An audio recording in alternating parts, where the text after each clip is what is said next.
삼성전자의 총파업이 이제 며칠 앞으로 다가왔습니다. 5월 21일부터 총파업을 한다고 했으니까 정확히 따지면 이제 7일 남았죠. 그러면 정말로 총파업으로 갈까요? 저는 총파업으로 가기가 쉽지 않을 것 같아요. 당장 말입니다. 국무총리도 나서서 삼성의 총파업은 없다 이렇게 이야기하고요. 경제부총리도 나서서 말입니다. 총파업은 없다고 이야기합니다. 그러면 결국 궁극적으로 말입니다. 정부가 쓸 수 있는 최후의 카드를 쓰지 않을까 저는 그렇게 예상을 합니다. 그런데 그 최후의 카드가 긴급조정건이에요. 고용노동부 장관이 발동을 할 수가 있고요. 그런데 고용노동부 장관은 현재까지 말입니다.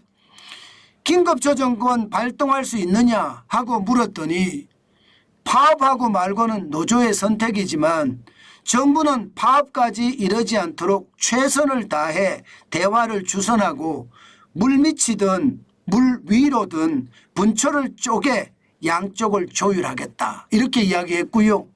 긴급조정 발동은 검토하는 사항이 아니다. 현재는 그렇게 이야기했습니다. 현재는. 고용노동부 장관이 민주노총 출신이니까 당연히 그렇게 이야기하겠죠. 왜냐하면 긴급조정권이라는 자체가 정부가 강제로 파업을 못하게 막는 거거든요. 이렇게 되면 만약에 민주노총의 반발도 거세질 뿐만 아니라 노조 전체의 반발도 거세지는 그런 상황이 되니까 아무래도 긴급조정권에 대한 이야기는 쉽지 않아 보입니다. 그렇지만 여러분, 긴급조정권이라는 게 결국은요, 나라에 피해를 주고 국가에 피해를 준다 그러면 이거 발동할 수밖에 없거든요. 현재까지 보면 말입니다. 삼성전자 노조가 파업을 하면 피해 규모가 어마무시합니다. 노조가 추산한 것은 30조 원이고요. 시장이 추산한 것은 40조 원이고요. JP모건이 추산한 것은 43조예요. 이 정도 피해만 해도 어마무시하죠. 문제는 피해가 이것은 보이는 피해고요. 보이지 않는 피해도 엄청납니다. 당장 말입니다. 삼성전자의 신뢰 손실, 대한민국의 신뢰 손실은 이거 말로 표현하지 못할 정도로 큽니다. 고객사 공급처 이탈을 가능하고요. 공급망 재편도 가능합니다. 이러면 삼성전자가 진짜 망할 수도 있다는 거예요. 망하기야 바로 하겠습니까마는 1등을 못할 수도 있다는 거예요. 게다가 삼성전자 입장에서는 선제 투자를 결정을 해서 반도체 리더십을 끌고 가야 되는데 그렇지 못할 수도 있죠. 그러면서 자연스럽게 경쟁력을 상실하고요. 가격도 왜곡이 됩니다. 삼성전자 생산을 안 하면 단기 가격은 상승하고요. 장기 수요는 위축될 수밖에 없습니다. 그러면서 생태계까지 파괴가 돼요. 협력사 연쇄 타격은 당연하고요. 오히려 고용이 감소되는 최악의 상황을 막고요. 궁극적으로는 국가 위험이 커집니다. 외국인 투자가 감소하고 자본 비용이 상승할 수 있습니다. 자본 비용이라는 게 다른 나라에서 돈 빌릴 때 이자를 더 준다는 얘기예요. 그 정도로 말입니다. 삼성전자 파업이 우리 사회에 가져다 주는 파급 효과가 어마무시합니다. 이런데도 계속해서 정부가 삼성전자 파업하게 둘까요? 저는 그렇게 생각하지 않는다니까요. 지금 긴급조정권을 결국은 발동할 수밖에 없다 이렇게 생각을 합니다. 긴급조정권을 발동을 하면요. 발동 즉시 쟁의 행위를 재개할 수 없습니다. 그리고 중앙노동위원회는 조정과 중재 절차를 또 진행을 합니다. 지금까지 역사적으로 긴급조정권은요 4번 발동이 됐어요. 4번. 1969년에 대한조선공사의 파업 때 긴급조정권이 발동이 됐고요. 1993년에 현대자동차 파업 때도 긴급조정권이 발동이 됐습니다.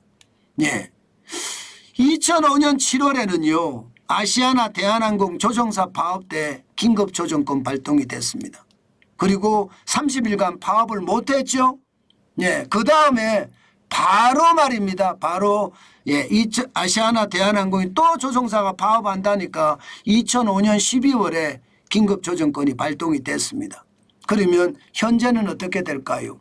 아마 대한민국에 엄청난 타격을 주는 이 와중에 긴급조정을 발동을 안 한다? 이것은 제가 봐서는 책임 방기고, 게다가 지방선거가 6월 3일이에요. 삼성전자가 파업을 한 상태에서 지방선거 들어간다? 제가 봐서는 여당의 참패가 불을 보듯 뻔합니다. 저렇게 파업해서 나라를 망치고 있는 게 정부인데 그 정부를 어느 누가 좋아하겠습니까? 그렇게 생각을 하면 삼성전자 총파업은 쉽지 않다. 저는 그렇게 생각합니다. 그만큼 말입니다. 국민의 일상을 위태롭게 하거나 국민 경제를 현저하게 해할 우려가 있을 때는 노동부 장관이 발동할 수 있는 예외적 조정 절차입니다. 조정 절차에 이것도요. 그래서 결국은 쟁의를 못하고 바로 조정에 들어가는 그런 사태가 발생할 수도 있다. 저는 그렇게 생각합니다. 그래서 어제 삼성전자 주가가 생각보다 덜 떨어졌어요. 오히려 올라갔습니다. 삼성전자 주가 28만 4천 원까지 올라갔잖아요. 28만 5,500원이 최고치였는데 28만 4천 원까지 올라갔으니까 총폐업에 대해서는 이제 별로 생각하지 않는다. 투자자들은 그렇게 느껴도 저는 틀리지 않을 것 같습니다. 결국 정부는요, 노조를 긴급조정권을 발동을 해서 지금 삼성전자의 파업을 막을 수밖에 없다. 저는 그 말씀 여러분들에게 드립니다.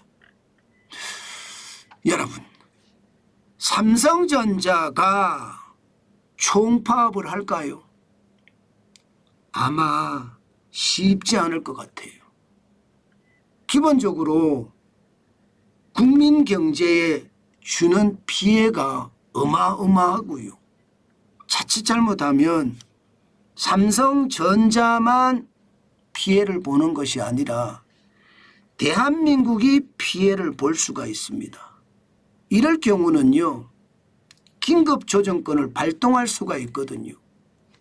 역대 4번 긴급조정권을 발동했었습니다. 그런 상황을 감안을 해보면 삼성전자 파업은 결국 긴급조정권 발동을 해서라도 막을 수 있다, 이 뜻입니다. 그만큼요, 삼성전자가 파업을 했을 경우에 시장에 미치는 영향, 국가에 미치는 영향, 국민에 미치는 영향이 크다는 사실이에요. 그렇기 때문에 결국 긴급조정권이 발동이 되지 않을까, 저는 그렇게 봅니다. 물론 제가 틀릴 수도 있습니다.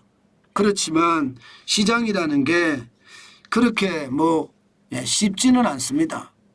마음대로 파업하고 마음대로 엎어지고 하려면 국가가 왜 필요합니까? 국가는 법과 원칙 하에서 국가를 운영하는 게 핵심이잖아요. 나라가 위태해지고 국민의 삶이 불안해지는데 파업을 하게 그냥 놔둔다? 그것도요, 잘못하면 국가가 존재하는 이유에서 잘못된 거예요. 결국은 긴급조정권을 발동할 수밖에 없지 않을까. 저는 현재 그렇게 예상하고 있습니다.